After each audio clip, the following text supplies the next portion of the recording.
Pemirsa, Anda kembali di Aidus Pagi. Puluhan rumah di Kecamatan Purwa Baratu, Kota Tasikmalaya, Jawa Barat rusak disapu angin puting beliung. Sejumlah warga mengungsi karena rumahnya hancur dan rusak.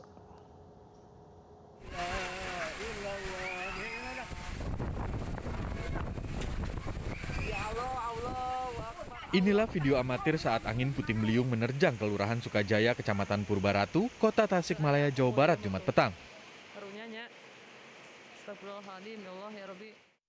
Atap-atap rumah berterbangan dan puluhan rumah rusak.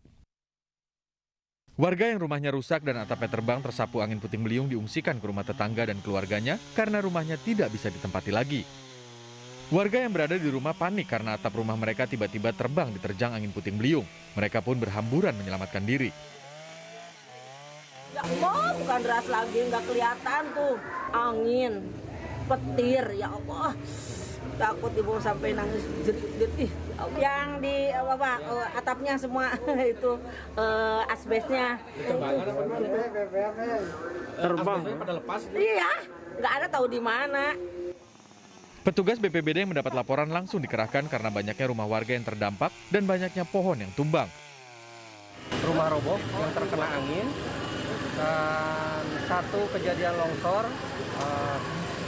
kirmir yang mengakibatkan mengancam satu rumah di Kecamatan Cipedas. Tidak ada korban jiwa maupun luka dalam kejadian ini. Pihak BPBD telah memberikan bantuan terpal dan kebutuhan mendasar seperti sembako kepada warga.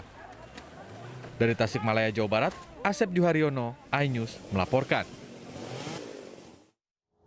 Pemirsa, Jalan Nasional penghubung antara Kabupaten Deli Serdang dan Tanah Karo di kilometer 22 Kecamatan Pancur Batu terkikis longsor selebar 2 meter. Longsor menyebabkan penyempitan hingga hanya satu jalur yang bisa dilalui.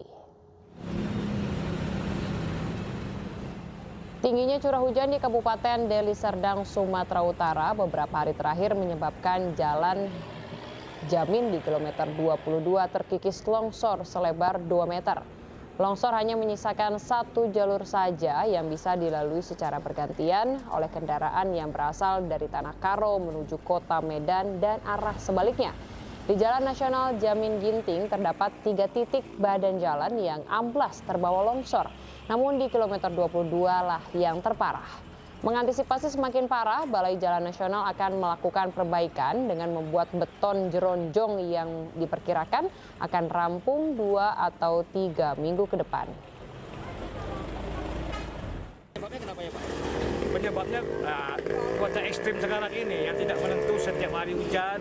Sementara ini daerah-daerah pegunungan yang airnya banyak ke jurang-jurang. Nah itu yang kita antisipasi. Untuk yang ini kita sudah mulai, ini sudah kita datangkan semua materialnya, hari ini sudah kerja semua.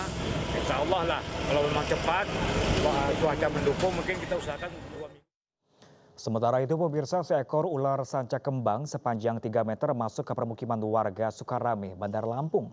Diduga ular tersanca tersebut terbawa banjir usai hujan lebat melanda kota Bandar Lampung.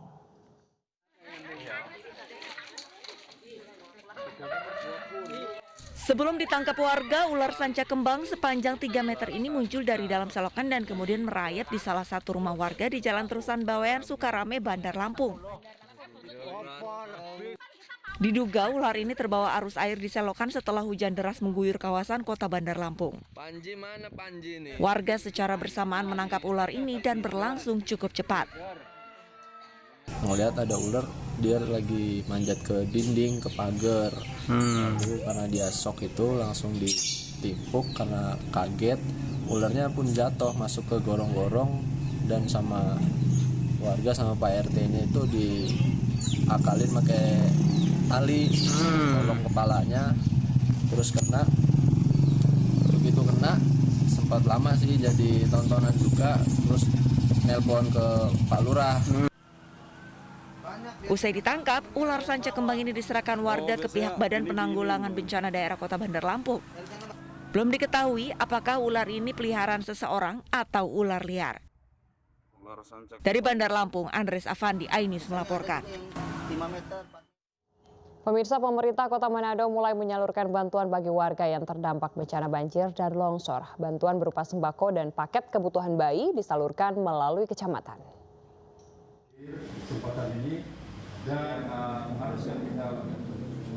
Penyaluran bantuan ini diserahkan langsung oleh Wali Kota Manado, Vicky Lumentut bersama Forkopimda melalui kecamatan dan langsung disalurkan ke korban banjir. Bantuan sebanyak 9.165 ton beras, mie instan, dan paket kebutuhan bayi disalurkan ke 9 kecamatan yang terdampak bencana banjir dan tanah longsor. Sebelumnya selama berada di dalam posko penampungan, bantuan diberikan kepada para pengungsi melalui Dinas Sosial Kota Manado. Bantuan diberikan dalam bentuk makanan siap saji yang diolah di dapur umum setempat. Ketika mereka ada di penampungan, kami berikan melalui Dinas Sosial, diberikan makanan siap saji.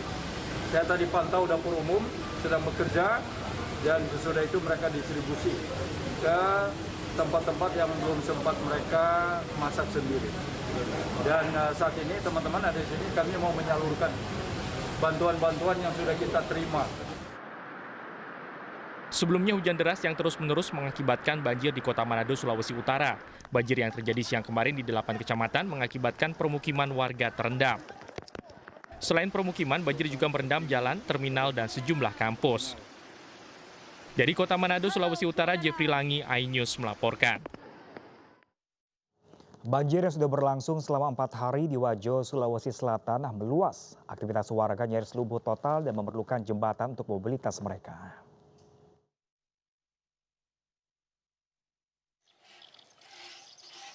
Banjir yang merendam 2 desa saat ini masih setinggi 40 cm sehingga membuat aktivitas warga semakin terbatas. Banjir yang tak kunjung surut ini lantaran Sungai Walenai meluap dan diperparah kiriman air dari hulu sungai. Saat ini warga membutuhkan bambu untuk jembatan dan penyangga rumah, namun menurut warga belum ada yang memberikan bantuan. Kalau kendalanya di sini ya kita membutuhkan semacam bambu. Sudah ada bantuan, Pak? Untuk sementara ini belum ada.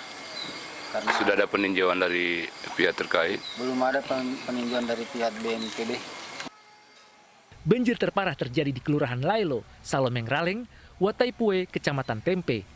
Ratusan rumah telah terendam banjir akibat meluapnya Sungai Walenai. Dari Kabupaten Wajo, Sulawesi Selatan, Amnar Sengkang, iNews melaporkan. Pemirsa, bantuan untuk korban gempa di Mamuju dan Majene, Sulawesi Barat terus berdatangan. Ya, 250 ton logistik tiba di Bandara Tapapandang, Mamuju.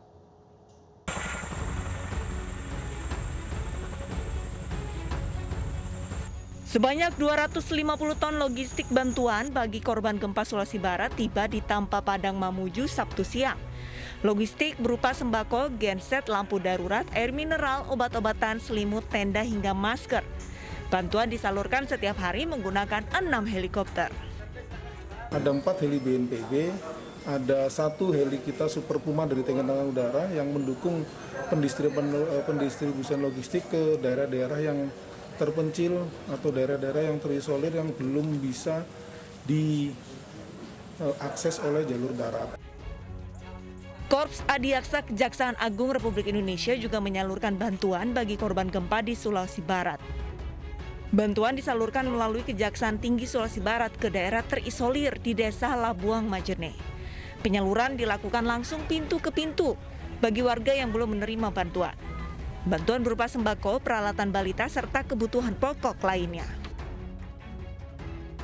Baju, jaket, selimut, tikar, handuk, masih banyak lagi yang disiapkan untuk kebutuhan masyarakat. 90 orang meninggal dunia dan 18 orang selamat dalam evakuasi korban gempa di Sulawesi Barat selama 5 hari. Meski 3 orang masih dinyatakan hilang, pencarian korban telah dihentikan sejak 20 Januari lalu. Ditjen Kekayaan Negara Kementerian Keuangan menegaskan kerugian negara akibat musibah ini mencapai 494,28 miliar rupiah. Tim iNews melaporkan. Pemirsa, ratusan personel PJR di Lantas Polda Metro Jaya menjalani rapid test antigen. Informasi selengkapnya sesaat lagi pemirsa, tetaplah bersama kami dan pagi.